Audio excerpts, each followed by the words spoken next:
Hello and नमस्ते and welcome to DC पाठशाला। दे guys, आज की वीडियो में आप लोगों के साथ डिस्कस करूंगा बेसिक स्ट्रक्चर ऑफ सेंटेंस या बेसिक फॉर्मेशन भी आप बोल सकते हैं। Basic formation of sentences, basic formation of sentences. देखिए, आज की जो हमारी वीडियो होगी इसके अंदर मैं आप लोगों को बताऊंगा जो सेंटेंस स्ट्रक्चर होता है वो आप किस तरीके से क्रिएट करते हो। लास्ट वीडियो मैंने आपको बताया था कि हम सेंटेंस कैसे बना सकते हैं और सेंटेंस बनाने के लिए क्या क्या रिक्वायरमेंट होती है वो मैं आपको ऑलरेडी बता चुका हूँ। किसी भी सेंटेंस को बनाने के लिए हमें चाहिए सब्जेक्ट और वर्ब। अगर आपको ये नहीं पता कि what is subject and what is verb and how can we make subject और वर्ब, उसके लिए आप मेरी पिछली वीडियो को देख लीजिए थरली, आपको हर चीज़ कवर हो जाएगी कि सब्जेक्ट क्या होता है और वर्ब क्या होता है। ठीक है, लेकिन आज हमारा मेन कंसर्न ये है कि हम जब सेंटेंस बनाएंगे तो सेंटेंस का बेसिक फॉर्मेशन क्या है। देखिए, मैं आपको सेंटेंस के टाइप नहीं पढ़ा रहा, I am not teaching you the type of sentences, I am teaching you the formation of sentence. की जब हम एक सेंटेंस बनाते हैं तो सेंटेंस किस किस तरह का सेंटेंस बन सकता है। देखिए, सबसे पहले जो सेंटेंस बनाओगे आप, तो एक टाइप हमारा सेंटेंस का इंग्लिश में होता है बच्चों अफर्मेटिव सेंटेंस। क्या होता है बच्चों? Affirmative sentence. अफर्मेटिव सेंटेंस क्या होता है ये मैं भी आपको समझाऊंगा, पूरा डिटेल में थरली पढ़ेंगे। एक सेंटेंस का नाम रखा गया इंग्लिश के अंदर नेगेटिव सेंटेंस। ठीक है बच्चों, क्या है आपका? Negative sentence. आज के वीडियो में मैं आपको बस ये बताऊंगा कि अफर्मेटिव सेंटेंस क्या होता है और नेगेटिव सेंटेंस क्या होता है। In the next video I will teach you the difference between interrogative statement and double interrogative statement. तो आज हम पढ़ने वाले अफर्मेटिव सेंटेंसेस क्या होते हैं बच्चों। ठीक है, देखो, अगर बात की जाए सेंटेंस की तो एक चीज आपको पता लग चुकी है, मैं ऑलरेडी आपको क्लियर कर चुका हूं कि सेंटेंस क्या होता है। सेंटेंस होता है बच्चों group of words, group of words या कॉम्बिनेशन ऑफ वर्ड्स भी बोल सकते हैं हम लोग। ठीक है बच्चों, group of words that make sense, that make sense, जिसको पढ़ने के बाद आपको समझ में आ जाए क्या चीज बोली जा रही है और मल्टीपल वर्ड्स हो तो वो होगा हमारा सेंटेंस। ठीक है, और सेंटेंस को बनाने के लिए हमें दो चीजों का मैंने आपको I have already taught you, that is कि हमें क्या क्या चाहिए। एक तो चाहिए बच्चों हमें सब्जेक्ट, और मैं सब्जेक्ट भी बताता हूँ क्या होता है। सब्जेक्ट होता है किसी भी सेंटेंस में जो हमारा डूअर है वो सब्जेक्ट है, या फिर जो बात कर रहा है या जिसका जिक्र किया जा रहा है, that is the main definition. Sentence के अंदर डेफिनेशन वो होता है जिसका जिक्र किया जाता है, मेंशन पर्सन या फिर आप बोलेंगे थिंग। जिसका जिक्र किया जा रहा है या जिसकी बात हो रही है वो सब्जेक्ट होगा या फिर डूअर होगा। ठीक है, सिंपल सा सेंटेंस, जैसे मैंने बोला John is my son, John is my son. मुझे आप बताओ, is John doing any action? John कोई एक्शन नहीं कर रहा, but we are talking about John, तो that is why John is a subject. Is मेरी वर्ब है और इज मेरी सिंगुलर और बिकॉज इट कंटेन एस। ये मैं आपको बेसिक बता रहा हूं आज। ठीक है, तो ये रहा। इसके अलावा मैंने आपको बताया था वर्ब क्या होता है। वर्ब दो तरह के होते हैं, ऐसा कोई भी वर्ड जो आपको एक्शन दिखा दे वो भी वर्ड है, या फिर कोई आपको स्टेटिवनेस दिखा दे वो भी आपका वर्ब है। ठीक है, जैसे एक्शन में तो आपको पता है डांस है, ईट है, स्लीप है, ये सब एक्शन वर्ब है। और अगर स्टेटिव वर्ब हो जाएगा जैसे is, am, are, has, have, had. जैसे यहाँ पे John is my friend, does, जो आपका ये इज है, क्या ये कोई एक्शन दिखा रहा है? No, it is not showing any action, but ये हमें बता रहा है, वर्ब तो है ही इसके अंदर, बट ये हमारा स्टेटस शो कर रहा है। ठीक है, सिचुएशन को शो कर रहा है, दैट इज हमारा कैसा वर्ब है? Stative verb. इसको मैं डिटेल में थरली मेटिकुलसली पढ़ा चुका हूं आपको ऑलरेडी इसके पिछले वाली वीडियो में, तो वहां से आप पढ़ सकते हो। आज का हमारा मैटर ऑफ कंसर्न ये है कि आज हमें ये देखना है कि सेंटेंस की जो फॉर्मेशन है वो कैसे कैसे हो सकती है। तो सबसे पहले जो सेंटेंस की फॉर्मेशन है बच्चों, सबसे पहले मैंने सेंटेंस आपको बताया अफर्मेटिव सेंटेंस। क्या होता है अफर्मेटिव सेंटेंस? अफर्मेटिव सेंटेंस को जानने से पहले मैं थोड़ा सा आपको एक चीज बताता हूं। देखो, affirmative sentence, if you have अगर आपने कोई मूवी देखी होगी या कोई भी इंग्लिश न्यूज चैनल देख, कहीं पर भी आप देखते होंगे, अगर कोई आपको ये बोलता है ना, आपने किसी से क्वेश्चन पूछा, तो अगर वो बोल रहा है ना अफर्मेटिव, अगर उसने सिर्फ ये बोल दिया कि affirmative, it means yes. Affirmative का एक मतलब जो लैंग्वेज में यूज किया जाता है उसका मतलब होता है यस। जैसे बोल रहा हूं कि विल यू हेल्प मी, या फिर do you have money. Affirmative, अगर मैंने किसी से पूछा डू यू हैव मनी, क्या तुम्हारे पास पैसे है? Do you have money, and the second person is saying affirmative, तो इसका मतलब है यस। ठीक है, अगर आप बोलो कि इज द टास्क कंप्लीटेड, या कोई भी आप बोले has the task been completed, तो अगर आप बोलते हो ना अफर्मेटिव, इसका मतलब होता है यस। लेकिन यहां पे हम बात कर रहे हैं स्ट्रक्चर की कि अफर्मेटिव सेंटेंस होता क्या है। देखो बच्चों, आज की जो वीडियो है इसमें मैं आपको स्ट्रक्चर बता रहा हूं सेंटेंस का।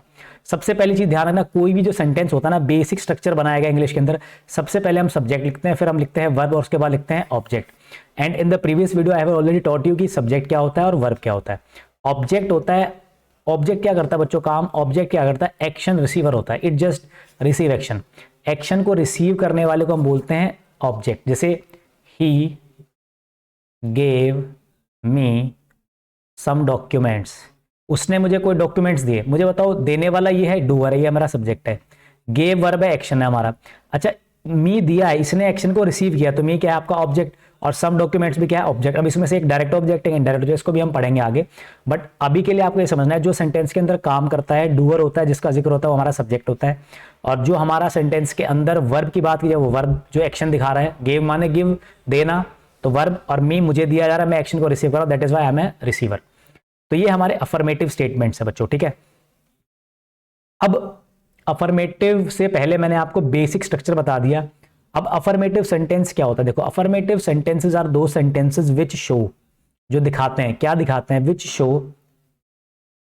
General statement, general statement excluding negative sentence. इसका मतलब क्या है, जैसे आपने कोई सेंटेंस बोला, जैसे मैंने बोला China is following, China is following all the policy, China is following all the policy, सारी पॉलिसी को फॉलो कर रहा है वो, ठीक है। अब ये जो स्टेटमेंट है ना, ये हमारा अफर्मेटिव सेंटेंस है, क्योंकि एक बात बताया जा रहा है, फैक्ट बताया जा रहा है। लेकिन जैसे ही मैं बोल दूंगा China is not following, if I add not it becomes negative, तो यहां पे ये नेगेटिव हो जाएगा। मतलब बेसिक सा स्ट्रक्चर ये है कि आपके जो सेंटेंस का स्ट्रक्चर है वो दो पार्ट में डिवाइड किया गया है। पहला पार्ट ये है, जो आपका सेंटेंस का जो स्ट्रक्चर है वो ये है कि आप या तो कोई जनरल बातें बताते हैं। जनरल बातें क्या होती है, जैसे Delhi is the capital of India, ये एक जनरल बात है, ठीक है। मैंने बोला वी हैव कार, ये भी एक जनरल बात है। ये सारी की सारी कैसी बातें, affirmative sentence, because it is showing some general fact, general बातें। तो जितनी भी जनरल बातें होती है सारी की सारी हमारी होती है बच्चों, जितनी भी जनरल बातें होती है सारी की सारी हमारी होती है अफर्मेटिव सेंटेंसेस। अफर्मेटिव सेंटेंस को आप ऐसे याद कर लो, जो सबसे सिंपल सेंटेंस होगा ना, द मोर, अब इसकी डेफिनेशन लिखवाता हूं, देखो मैं इसको रब कर देता हूं, लिखो जरा। अगर मैं आपको डेफिनेशन लिखवाऊं ना लॉन्ग टर्म या लाइफ टाइम के लिए याद रखने के लिए, तो अफर्मेटिव सेंटेंस वो सेंटेंस है जो आपके सिंपलेस्ट फॉर्म ऑफ सेंटेंस है। क्या बोलेंगे इसको बच्चों, the simplest form of sentence, simplest form of जो सेंटेंस, जो सबसे सिंपल सेंटेंस का स्ट्रक्चर होता है, सबसे सिंपल फॉर्म होती है, वही हमारी अफर्मेटिव होती है। अब सिंपल फॉर्म कैसे है, अफर्मेटिव वो है जो सबसे सिंपल है, ये मैंने आपको बता दिया। अच्छा, अगर ये सिंपल है तो अगर अफर्मेटिव नहीं है तो क्या होगा, अगर आपने उसके अंदर नेगेटिव फॉर्मेशन लगा दिया है, नेगेटिव सेंटेंस बना दिया है, सेल्डम, अगर नेगेटिव दे दिया तो वो नेगेटिव बन गया। इसके अलावा अगर आपने क्वेश्चन पूछ लिया तो वो इंटेरोगेटिव बन गया, और क्वेश्चन में अगर डब्ल्यूएच फैमिली इंक्लूड कर दिया डबल इंटेरोगेटिव बन गया। हमारा मैटर ऑफ कंसर्न ये नहीं आज, हमारा मैटर ऑफ कंसर्न है कि अफर्मेटिव क्या है और नेगेटिव क्या है। मैं इसकी पूरी पीडीएफ आपको ग्रुप में शेयर करूंगा, आप डीसी पाठशाला के चैनल पर जाएंगे, वहां पे मिल जाएगी आपको पीडीएफ। अभी मेन ऑब्जेक्टिव ये है कि हमारा मेजर डिफरेंस क्या है इनके बीच में। डिफरेंस में बताया तो आपको, देखो जैसे मैंने बोला ही इज एन इंजीनियर, ये बहुत ही सिंपल सेंटेंस बोल दिया मैंने कि वो एक इंजीनियर।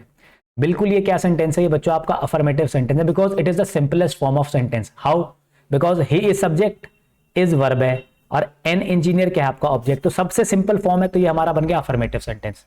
Getting my point.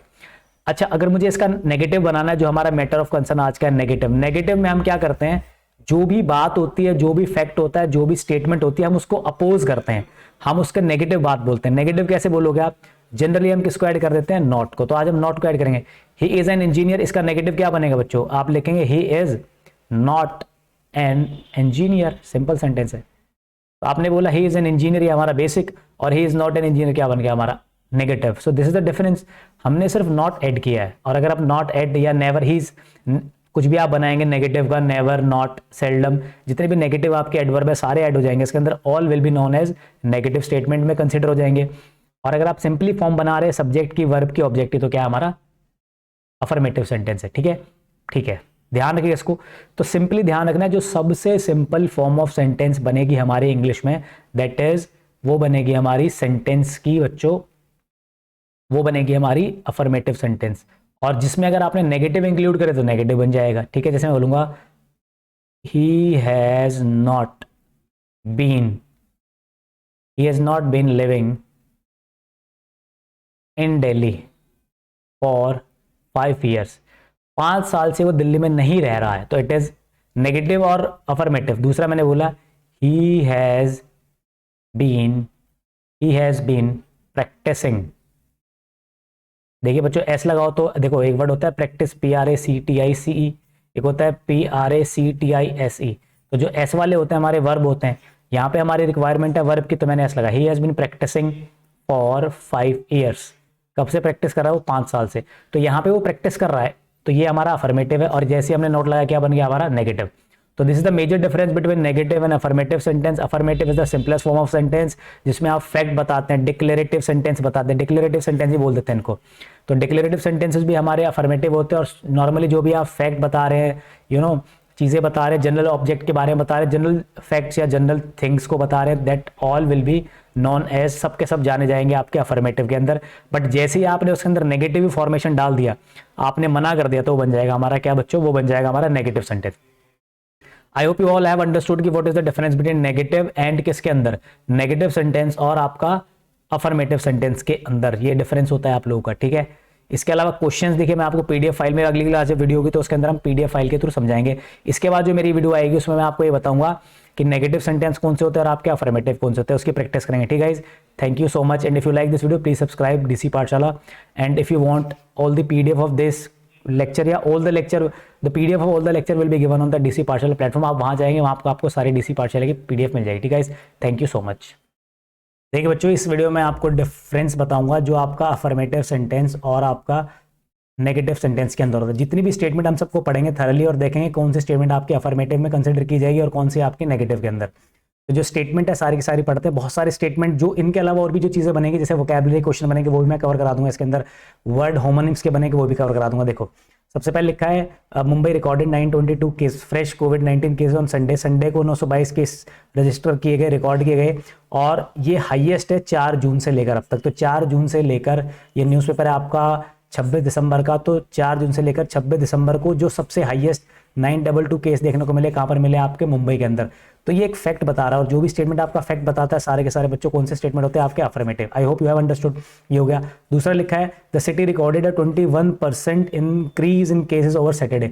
शनिवार को 21% का हाइक देखने को मिला है। बताओ बच्चों ये क्या है? ये भी एक फैक्ट बता रहा है, ये भी एक स्टेटमेंट को डिक्लेरेटिव बना रहा है, और जब भी कोई स्टेटमेंट डिक्लेरेटिव बनती है उसको भी हम क्या बोलते हैं बच्चों? Affirmative sentence. तो ये भी अफर्मेटिव है। तो पूरे जो 2 लाइन है दोनों की दोनों अफर्मेटिव है, ना तो ये नेगेटिव है, ना ही ये इंटरोगेटिव है, ना ही डबल इंटरोगेटिव। क्या है बच्चों? ये आपकी अफर्मेटिव स्टेटमेंट है। Covid cases in the city have been rising at a fast pace over the last week. पिछले एक हफ्ते से। अच्छा ये टेंस, अगर मैंने आपको टेंस पढ़ा दिया तो मैं आपको बताया था कौन सा टेंस है बच्चों? ये हैव बीन 1 प्लस आईएनजी लगा होता है तो उसको हम बोलते हैं प्रेजेंट परफेक्ट कॉन्टिन्यूअस। ये प्रेजेंट परफेक्ट कॉन्टिन्यूअस का टेंस है, ठीक है बच्चों। और इसके अंदर वर्ब यूज की गई है राइजिंग, एक होती है बच्चों रेजिंग। दोनों का मतलब आपको कुछ बच्चे कंफ्यूज हो जाते हैं कि भैया राइजिंग और रेजिंग में क्या डिफरेंस है। देखो सबसे पहले बात करते हैं राइजिंग और रेजिंग की।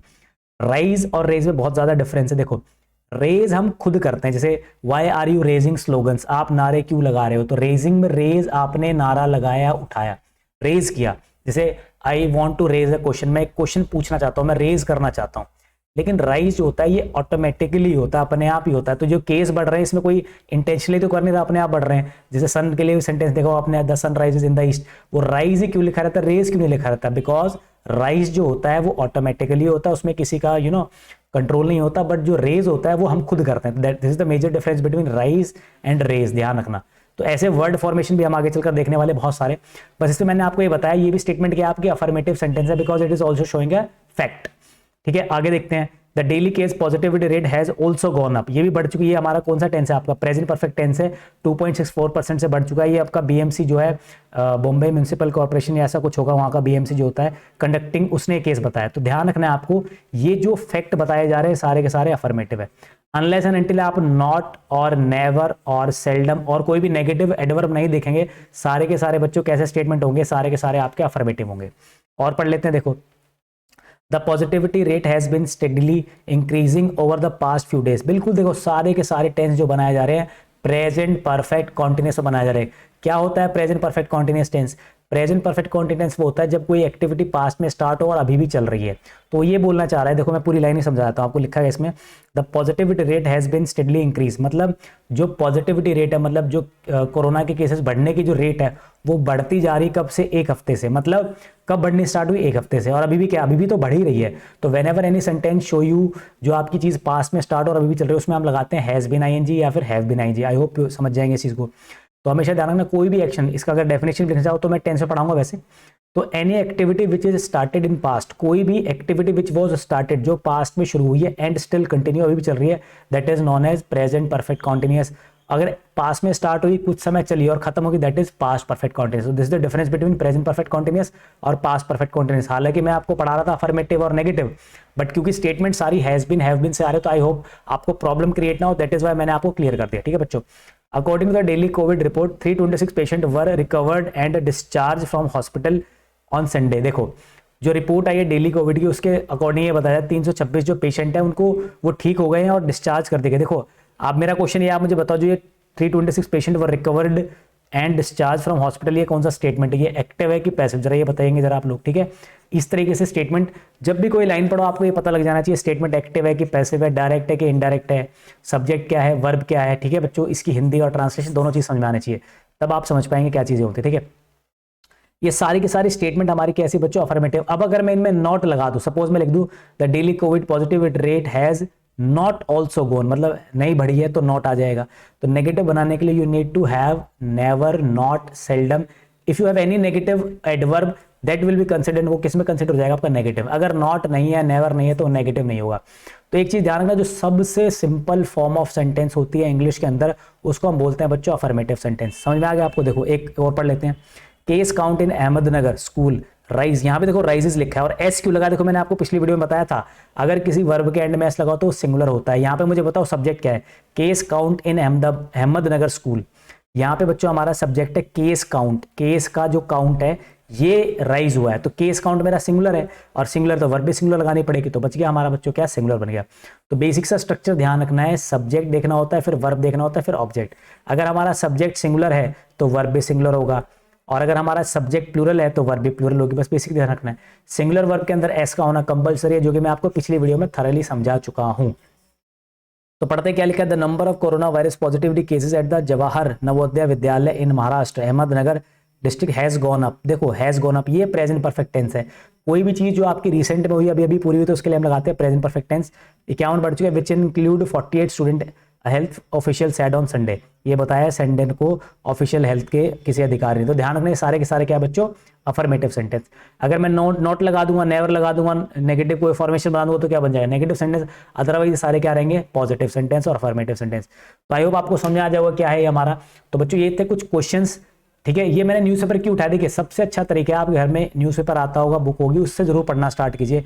वहीं से जो मैं बता रहा हूँ, सबसे पहले आप कोई भी अगर न्यूज़ पढ़ रहे हैं तो उसमें सबसे पहले देखो कि सब्जेक्ट क्या है, पहला काम। दूसरा फिर वर्ब क्या है, क्या उस सब्जेक्ट के अकॉर्डिंग वर्ब है कि नहीं, पहली दूसरी चीज ये देखनी है। तीसरा फिर आपको वोकैबुलरी, अगर कोई वर्ड नहीं आता तो उसका मीनिंग देखना है, फिर उसका मीनिंग समझना है। तो इस तरीके से जब आप पढ़ेंगे तब आपको चीजें क्लियर हो जाएगी, अदरवाइज आपको प्रॉब्लम रहेगी। ठीक है, तो ये था मेरा एक छोटा सा सेशन जिसमें मैंने आपको ये बताया कि अफर्मेटिव सेंटेंस और नेगेटिव सेंटेंस होते क्या है। अगर आपका कोई डाउट है आप कमेंट बॉक्स में लिखिए, I will definitely respond you. और इसकी पीडीएफ या इस न्यूज़पेपर की भी अगर आपको पीडीएफ चाहिए तो आपको मिलेगी डीसी पाठशाला के जो ऑफिशियल टेलीग्राम का चैनल है, वहां पे जाएंगे तो आपको पीडीएफ मिल जाएगी। ठीक है, आज के लिए इतना रखेंगे। Thank you so much.